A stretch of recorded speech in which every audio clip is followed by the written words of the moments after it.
ವರುಣಾರ್ಭಟಕ್ಕೆ ನಡುಗಿ ಹೋದ ಕುಂದಾನಗರಿ ಬೆಳಗಾವಿ. ಮಹಾಮಳೆಯಿಂದ ಗಡಿ ಜಿಲ್ಲೆ ಬೆಳಗಾವಿಯ ಮಂದಿ ತಂಡ ಹೊಡೆದಿದ್ದಾರೆ. ಆ ರೀತಿಯಾಗಿ ತತ್ತರಿಸ್ತಾ ಇದ್ದಾರೆ. ಯಾಕಂದ್ರೆ ವರುಣಾರ್ಭಟಕ್ಕೆ ಸಂಪೂರ್ಣವಾಗಿ ಬೆಳಗಾವಿ ಜಿಲ್ಲೆಯಲ್ಲಿ ಜನರು ತತ್ತರಗೊಳ್ತಾ ಇರುವಂತದ್ದು.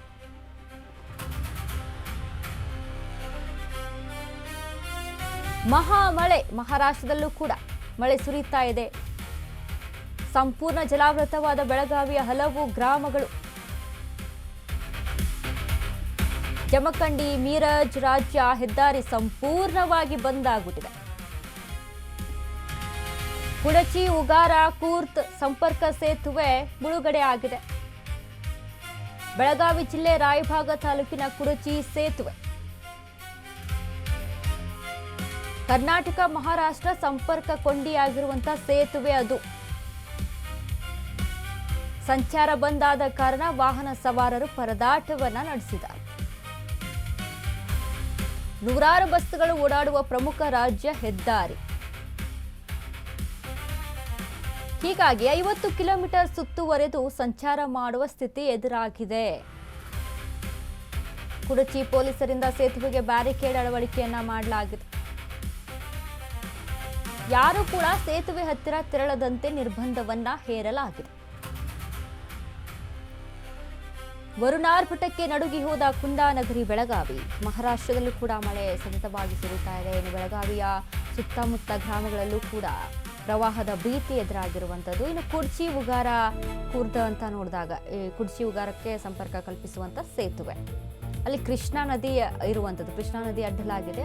ಕೃಷ್ಣಾ ನದಿಯ ಮೇಲೆ ಸೇತುವೆಯನ್ನ ನಿರ್ಮಿಸಲಾಗಿದೆ. ಬಟ್ ಸೇತುವೆ ಸದ್ಯ ಸಂಪೂರ್ಣವಾಗಿ ಜಲಾವೃತವಾಗಿರುವಂಥದ್ದು. ಕಳೆದ ಬಾರಿ ಜೂನ್ ಮಂತಲ್ಲೂ ಕೂಡ ಒಂದು ವಾರ ಸತತವಾಗಿ ಮಳೆ ಆಯ್ತಲ್ಲ, ಮಹಾರಾಷ್ಟ್ರದಲ್ಲೂ ಕೂಡ ಸಿಕ್ಕಾಪಟ್ಟೆ ಮಳೆ ಸುರಿತಲ್ವಾ, ಅಂಥ ಸಂದರ್ಭದಲ್ಲೂ ಕೂಡ ಈ ಸೇತುವೆ ಸಂಪೂರ್ಣವಾಗಿ ಮುಳುಗಡೆ ಆಗಿ ಹೋಗ್ಬಿಟ್ಟಿತ್ತು. ಆ ರೀತಿಯಾದಂಥ ಸಿಚುವೇಶನ್. ಸ್ವಲ್ಪ ಮಳೆ ಅಂದರೆ ಸ್ವಲ್ಪ ಅಂದರೆ ಒಂದು 24x7 ಮಳೆ ಸುರಿತು ಅಂದರೆ ಸಾಕು. ಸಂಪೂರ್ಣವಾಗಿ 1-2 ದಿನಗಳ ಕಾಲವನ್ನು ಕೂಡ ಮಳೆ ಸುರಿತು ಅಂದರೆ ಸಾಕು, ಈ ಸೇತುವೆ ಅಲ್ಲಿ ಜಲಾವೃತ ಆಗಿ ಹೋಗ್ಬಿಡುತ್ತೆ. ಬಟ್ ಪ್ರಮುಖ ಸೇತುವೆ ಇದು. ಕುಡಚಿ ಮತ್ತು ಉಗಾರಕ್ಕೆ ಸಂಪರ್ಕ ಕಲ್ಪಿಸುವಂಥ ಪ್ರಮುಖ ಸೇತುವೆ. ಬಟ್ ಅಲ್ಲಿ ಕೂಡ ಈ ರೀತಿಯಾದಂಥ ಸಿಚುವೇಶನು. ಬಟ್ ಜನ ಏನು ಮಾಡಬೇಕೀಗ ಅಂತ ಅಂದರೆ 50 ಕಿಲೋಮೀಟರ್ ರೌಂಡ್ ಹಾಕಿ ಸುತ್ತುವರ್ಕೊಂಡು ಊರು ಹೋಗಿ ತಲುಪಬೇಕು. ದಾರಿ ಇಲ್ಲ ಅಂತಲ್ಲ, ಇದೆ. ಬಟ್ ಲಾಂಗ್ ವೇ ಇರೋದ್ರಿಂದ ಸ್ವಲ್ಪ ಸುತ್ತುವರೆದು ಹೋಗಬೇಕಾದಂಥ ಸ್ಥಿತಿ ಇದೆ. ಮತ್ತೊಂದು ಕಡೆ ಮಳೆ ಸುರಿತಾ ಇದೆ, ನದಿಗಳೆಲ್ಲ ತುಂಬ್ತಾ ಇದೆ. ಕೃಷ್ಣಾ ನದಿ ಕೂಡ ತುಂಬ್ತಾ ಇದೆ, ತುಂಗಭದ್ರಾ ನದಿ ಕೂಡ ತುಂಬ್ತಾ ಇದೆ. ಎಲ್ಲವೂ ಕೂಡ ಆಲ್ಮೋಸ್ಟ್ ನದಿಗಳೆಲ್ಲ ಭರ್ತಿ ಆಗ್ತಾ ಇದೆ. ಖುಷಿ ಪಡುವಂಥ ಸುದ್ದಿ. ರಾಜ್ಯದಲ್ಲಿ ಬರ ಅನ್ನೋದು ಯಾಕಂದರೆ ಈ ಬಾರಿ ಏನು ಗಮನಿಸ್ತಾ ಇದ್ವಿ ನಾವು ಈ ಮಳೆಯ ಕೊರತೆಯಿಂದ, ನಿಜಕ್ಕೂ ಮುಂದಿನ ದಿನಗಳಲ್ಲಿ ನೀವು ಯೋಚನೆ ಮಾಡಿ ನೋಡಿ.